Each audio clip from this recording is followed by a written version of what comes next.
어쨌든 그런 사람들은 결국은 벌을 받을 거니까 여러분들 너무 신경 쓰지 마시고 멘탈 잘 지키시면서 투자하셨으면 좋겠습니다. 안녕하세요, 경자TV 경자입니다. 자, 오늘은 저 혼자 한번 찍어보려고요. 벤이 옆에 있는데 지금 바빠서 저 혼자 찍으려고요.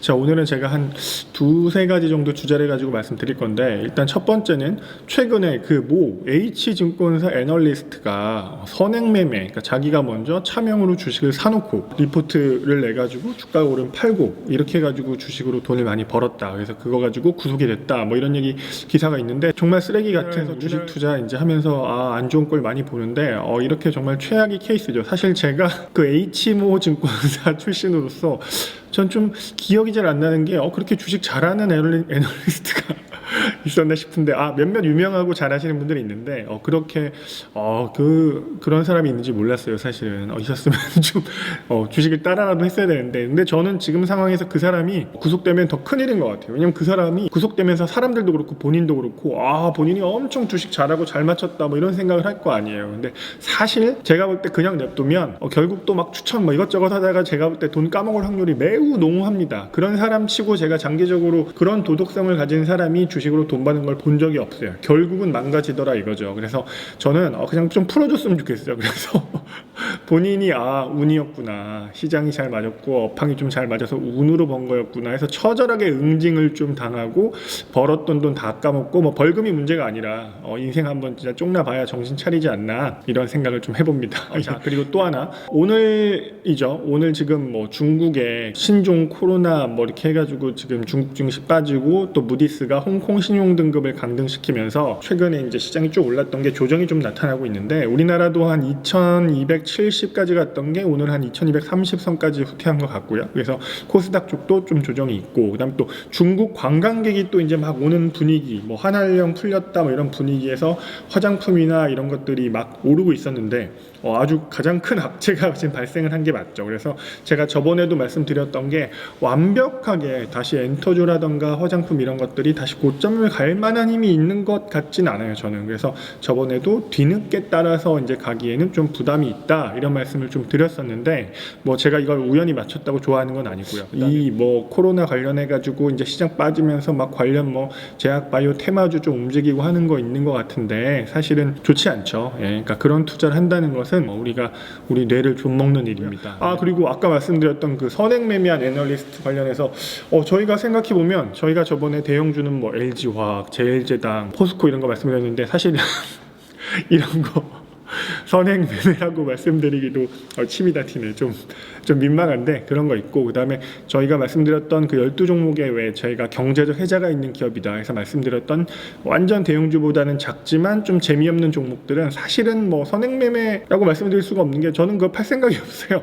5년이 되건 10년이 되건 저는 지금처럼 시장이 완전히 극단적으로 그 안 좋은 시점을 이제 지나가면 그런 가치가 있는 기업들은 장기적으로 우상향할 확률이 높다. 그리고 그 중에 어떤 것을 제외시키는 것도 전 맞지 않다고 생각해요. 왜냐면 어떤 게 더 좋을지 모르기 때문에. 그래서 그때 이후로 지금 보면은 그 대형주들도 한 10%씩은 다 올랐고, 그 다음에 그 경제적 혜자 있는 기업들은 한번 확 급등을 했다가 좀 조정을 했지만 대부분은 올라 있더라고요. 그런 투자를 제가 굳이 또 말씀드리는 이유는, 이런 타이밍을 기다렸다가 최악의 2018년 19년이 지나가면서 정말 2020년을 바라보고 한 투자기 때문에, 여러분들도 타이밍을 잡는 투자보다는 정말 가치가 있는 경제적 혜자가 있는 기업을 많이 빠졌을 때 분할 매수하고 올라올 때 그걸 수익으로 챙기는 그런 투자를 꼭 하셨으면 좋겠습니다. 주식이 이렇게 왔다 갔다 해서 어느 날 막 10% 오르면 엄청 큰 거 같잖아요. 하지만 정말 시간이 지나 보면 이 바닥권에서 있던 애들이 한 50%씩 수익이 나는 게 6개월이 차이 걸리지 않을 때가 많거든요. 그래서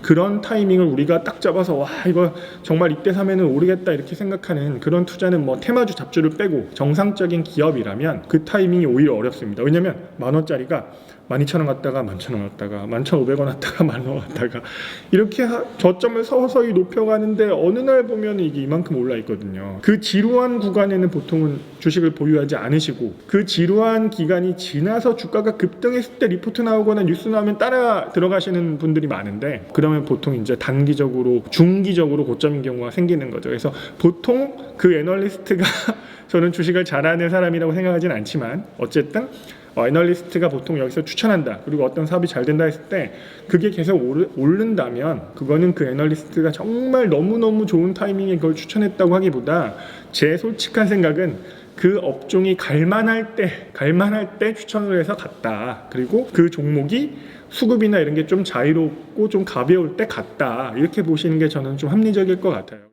가장 이제 많이 해주시는 질문이 뉴스라던가 리포트를 보고 이제 매수 타이밍 잡고 이런 것들에 대해서 말씀을 하시는데, 저는 일단은 좋지는 않다고 생각합니다. 그래서 보통 어떤 뉴스나 리포트에서 나오는 팩트는 다 이제 기록을 하고 어떤 종목이 어떻다 이런 건 다 이제 기록을 하고 적고 이렇게 따로 저장해 놓기는 하는데, 그거하고 별개로 분석을 확실하게 끝내고 이 주식이 그러면 어떤 업종에 속해 있고, 그러면 그 업종이 언제 움직일지, 언제 그 업종 전체가 파이가 커질지, 매출액이 커질지, 이런 고민 후에 여러분들이 투자를 하셨으면 좋겠습니다. 그리고 그런 개새끼들은 뭐 결과적으로는 제가 풀어줘도 결국 까먹을 거라고 했지만 뭐 나중에 뭐 벌 수도 있겠죠. 하지만 어쨌든 그런 사람들은 결국은 벌을 받을 거니까 여러분들 너무 신경 쓰지 마시고 멘탈 잘 지키시면서 투자하셨으면 좋겠습니다. 조정 받을 만한 자리에서 중국 이슈, 그 신종 코로나 이슈도 나왔고 홍콩의 신용등급 하향도 나왔죠. 지금 자리는 조정을 받을 자리였다. 그러니까 여러분들 지금 시장이 이제 꺾이는 거 아니야 이렇게 생각하시기보다는 여기선 제가 계속 말씀드리지만 이렇게 꺾였을 때 인덱스 펀드 한 40%, 그다음에